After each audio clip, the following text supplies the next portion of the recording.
Hey yo there, ladies and gentlemen, it's Valen, and I would like to welcome you back for the last time to Dark Souls.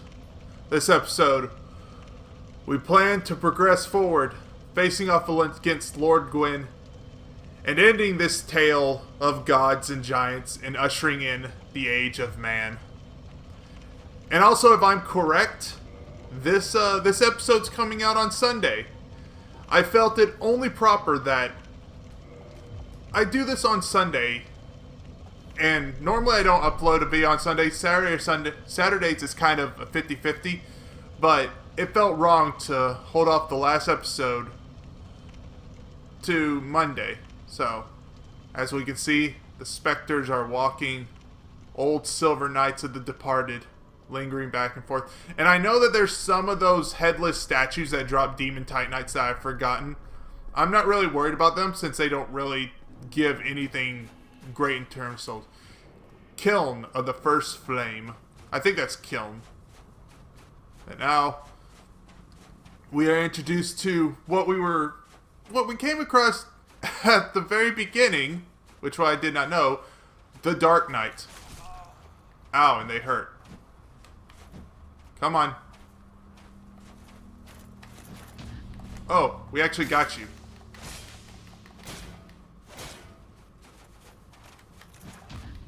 Ha! We got you twice. Oh. I do not expect to beat Lord Gwyn the first time Titanite chunks. This is also where you come if you want to farm up a lot of Titanite. Not just Titanite chunks. Magical Titanite, Divine Titanite, Green Titanite. Everything you could ever need for your battle against Gwyn.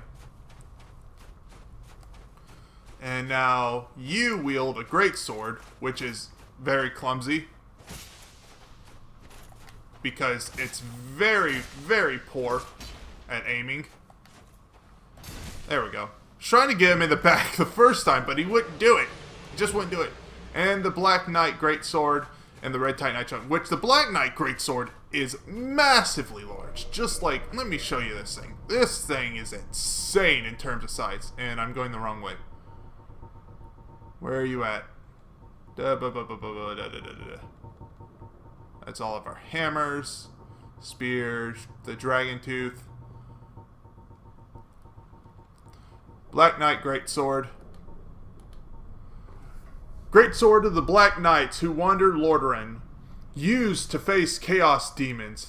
The large motion of this puts weight to the body and to the attacks, reflecting the great size of their adversaries long ago. We can't even wield it efficiently. It's not nearly as big as the dragon sword, but it's still a decent size. And I don't plan to do this for all the Dark Knights because we are probably going to end up getting all of their weapons, but I'm not too worried about reading them all off. That's the only one that's just such a ludicrous size that I had to show off. And now, also we got a lot of health now, like a lot of health, so we should be doing fine against Gwyn. Maybe we'll even one-shot him, who knows, if I can remember how to do this all correctly. Parrying skills are going to be very, very useful. Oh wow, you're still alive.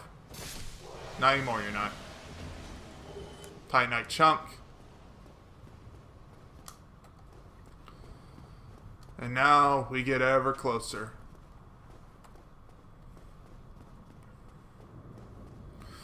I honestly don't know the commentary to say. I mean, we've come a long way. It's going to be very disappointing if this episode's like only 6 minutes long because I beat out Gwyn pretty easily.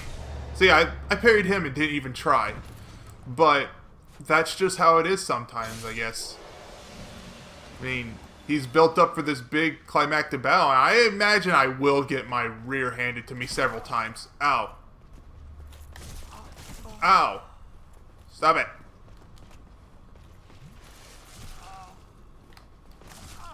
You know what? You're a jerk. We're just going to get you in the back. We're just going to get you in the back, and that's going to make me happy. Well, no, we won't even get you in the back. Also, this guy dropped his soul, which White Titanite chunk, as stated, and then he drops one as well. Blue Titanite chunk. And then I believe it's around here. I've never actually been able to summon him. If you save Solaire and you did the right methods to actually get him to talk to you instead of being all depressed like, oh, where's my son? He would be, I believe, either up here or up there for you to summon him for this battle. But now, let us face off against our final adversary.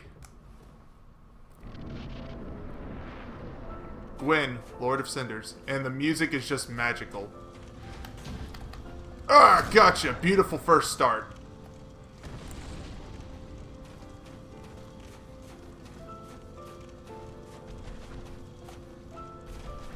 Ow.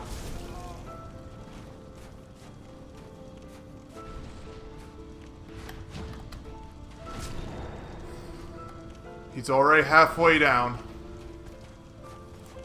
Also keep remembering to lock onto him because they keep taking the lock off whenever you parry him. Oh, I didn't parry him there. I forgot completely about it. Oh, wow. Come on, dude.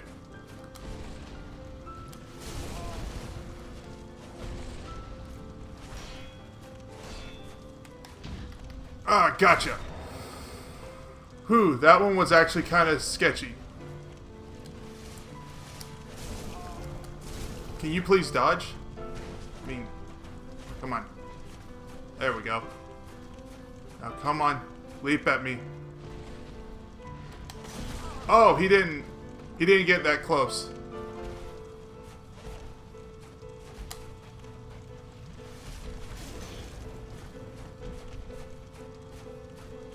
Come on.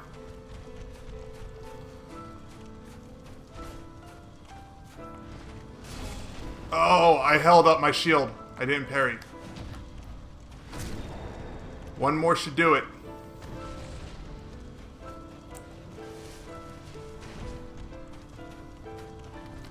And this'll do it. First try. I honestly did not expect to do that first try.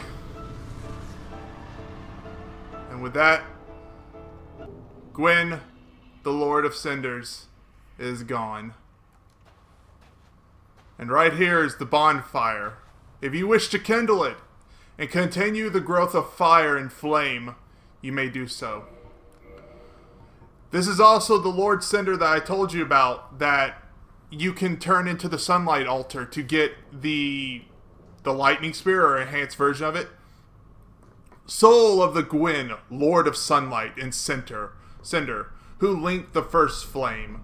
Lord Gwyn bequeathed most of his power to the gods and burned as cinder for the first flame.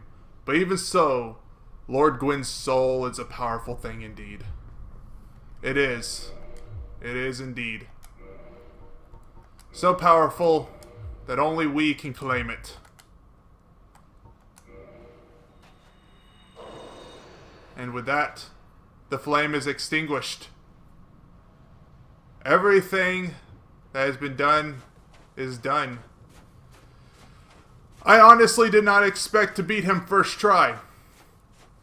Let's just look around a bit. Maybe there's some stuff. But, I even had to... My first attempt with him was so painful, so slow, so annoying that I had to put on the critical ring, so that way I did more damage to him upon parrying him. But it seems like that's everything. And as we stated before, the age of gods and giants are gone. And now we walk away from the bonfire and usher in the age of man. With me, death, as its lord. What? There we go. You had to actually push through it and run through it.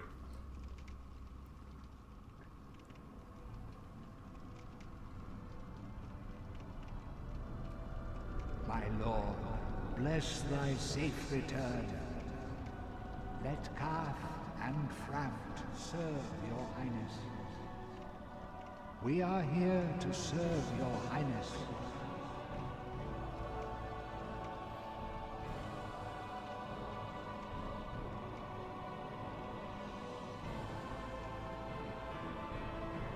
Let true dark be cast upon the world.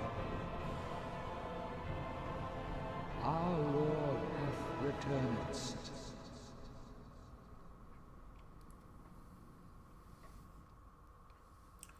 Dark Lord, the achievement unlocked. That is the first time I've done that. And with that, darkness has ushered into the land, and us leading it, humanity shall, well, be brought back into power. There are beliefs and skepticisms going around that this end, walking away, is actually the true ending. Because if you were to continue, I believe the saying goes, if you were to continue the flame, then all humans would still be born pretty much just to be undead. The curse of undead would continue. They would be locked away in asylums and kept away so that way they could not usher in darkness. The Dark Souls were feared. But with this now, all the gods gone, we can now usher in, as I stated before, the age of man, and no human has to worry about the Dark Soul. However, it's also believed that the lighting the bonfire was the proper path, because of the fact that, well, you're keeping light going, and light's a good thing, right? Wrong. Ever since I watched Digimon, like, I believe it was the third season, the one where they, like, transformed into the Digimon suits, and I found the Light and Dark brothers, and then the dude was like, oh, you don't have to use darkness for evil, it can be used for good. I've always believed that darkness is not evil or good, same as light. It is a choice. It is a choice of personality.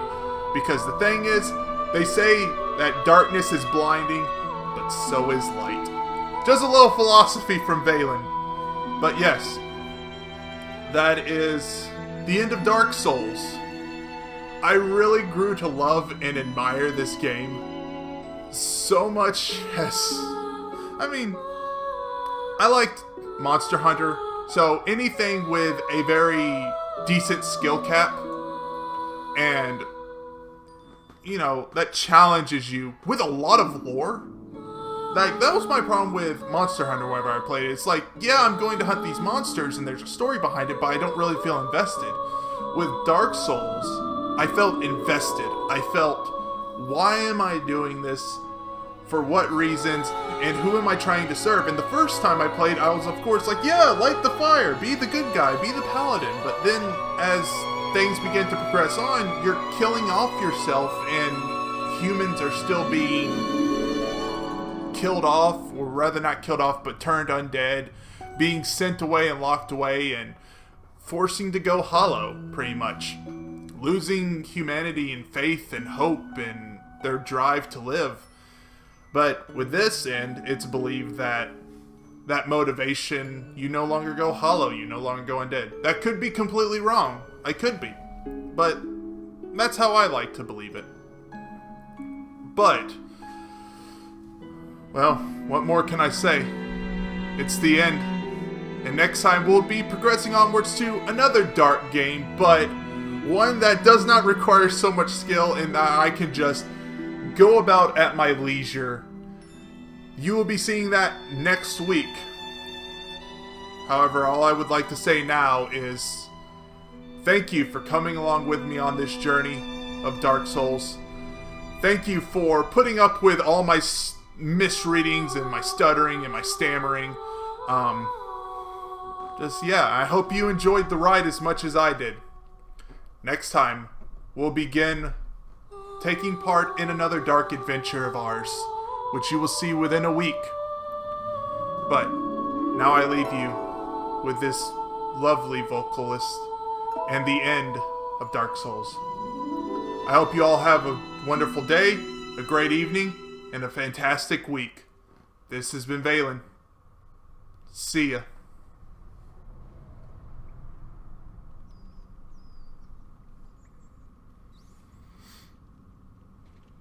Yes, indeed. The dark sign brands the undead. The dark sign, not the dark soul. I'm stupid. And in this land, the undead are corralled and led to the north.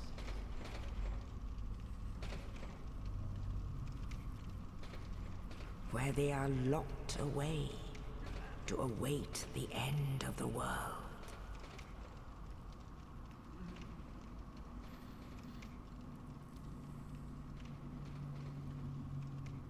This is your fate.